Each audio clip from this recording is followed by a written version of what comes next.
thing I remember most was the crime scene and seeing the student's blood and her hair on the ground.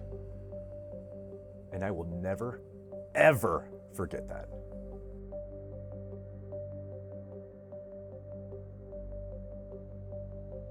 We're sitting in the office and one of the individuals from investigations came down and started yelling, "We've got an active shooter."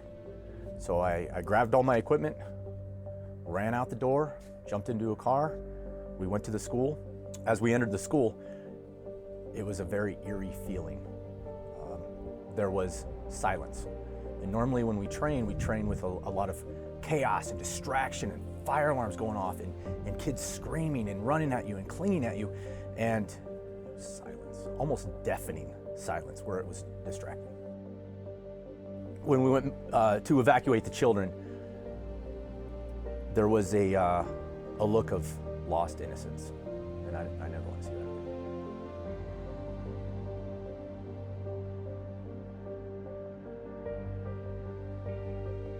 Law enforcement has a response time. And even with the school resource officer in the school, when I responded, one child lost their life. If you look at a rural area, law enforcement could be 45 minutes away. And even with an officer in the school, we lost one, and that's way too many. I decided to get involved with training armed school staff, especially through FASTER, from law enforcement. In my law enforcement career on calls for service, I've never forgotten a child victim, and I don't want to see any more child victims. FASTER is a training program for armed school staff. We do firearms training, we do mindset training, we do casualty care training, things like that. We need people who are going to train and they're going to take this very serious because it's a very big responsibility. Not everybody can do that, and I'm cool with that.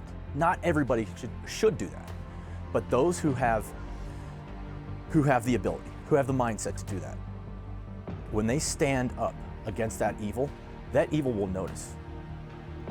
And people will stop attacking our children because an armed society is a polite society. And when our school teachers, when our staff stand up and say, we are not going to take this anymore, we are not going to allow our children to lose their innocence in a place where they are there to learn, that's going to be a dynamic change in this country.